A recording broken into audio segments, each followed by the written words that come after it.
Hi viewers, இன்னைக்கு நம்ம சேனல்ல பச்சடி சீரிஸ் தான் பார்க்க போறோம். ரொம்ப யூனிக்கா இருக்கக்கூடிய இந்த ரெசிபி ஒரு ட்ரெடிஷனல் blendல நான் இன்னைக்கு உங்களுக்கு செஞ்சு காமிக்க போறேன். வாங்க எப்படி செய்யறதுன்னு பார்க்கலாம்.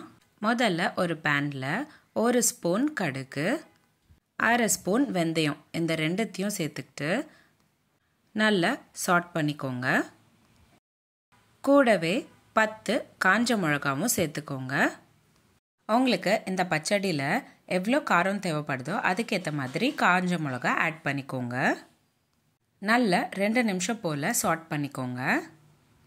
இப்போது நம்ம நல்ல சாட் பண்ணி வச்சுருக்கிற மிக்சரை ஒரு பிளேட்க்கு மாற்றிக்கிட்டு நல்ல ஃபேன் காற்றுல ஆற வச்சுக்கோங்க.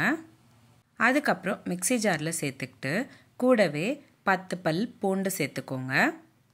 கூடவே 1.5 ஸ்பூன் அளவுக்கு கல் உப்பு சேர்த்துக்கிட்டு மிக்ஸி ஜாரில் நல்லா பிளெண்ட் பண்ணிக்கோங்க.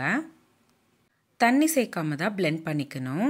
மிக்சர் பார்க்குறதுக்கு இந்த மாதிரி தான் இருக்கும். இப்போது அடுத்ததாக ஒரு பெரிய சைஸ் மாங்காய் நல்லா பொடிசாக கட் பண்ணிக்கிட்டு மிக்ஸி ஜாரில் சேர்த்துக்கோங்க. கிளிமுக்கு மாங்காவாக இருந்தால் இந்த பச்சடிக்கு சுவையை கூடும். எந்த வகையான மாங்காய் வச்சு கூட இந்த பச்சடி உங்களால் செஞ்சுக்க முடியும். மாங்காய் தோல் சீவாமல் அப்படியே சேர்த்து நல்ல கொரகொரப்பாக அரைச்சிக்கணும். மாங்காயோட தோல் இந்த பச்சடிக்கு ஒரு தனி சுவையை கொடுக்கும். அதனால்தான் தோலோடு நம்ம சேர்த்து அரைச்சிக்கிறோம். நம்ம அரைச்சக்கப்புறம் பார்க்குறதுக்கு இந்த மாதிரி தான் இருக்கும். இப்போது இந்த மிக்சரை நம்ம ஒரு பவுலுக்கு மாற்றிக்கலாம். நான் ஒரு பவுலில் மாற்றினக்கப்புறம் 3 ஸ்பூன் அளவுக்கு எண்ணெய் சேர்த்துக்க போகிறேன். அதாவது 15லேருந்து 20 ml எண்ணெய் சேர்த்துக்கோங்க.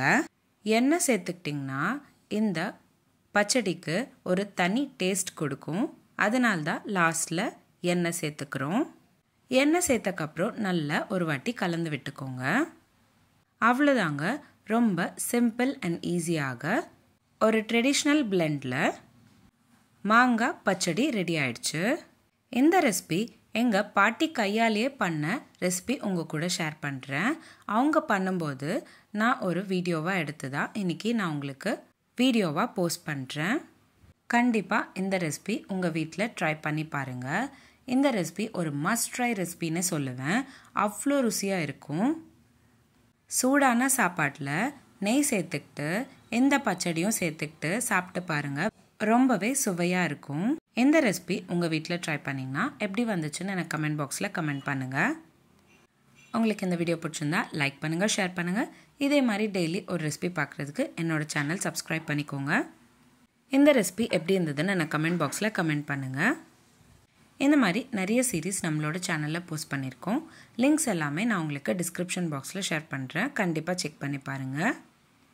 மீண்டும் சந்திப்போம் ஒரு சுவையான ரெசிபியுடன். தேங்க்யூ.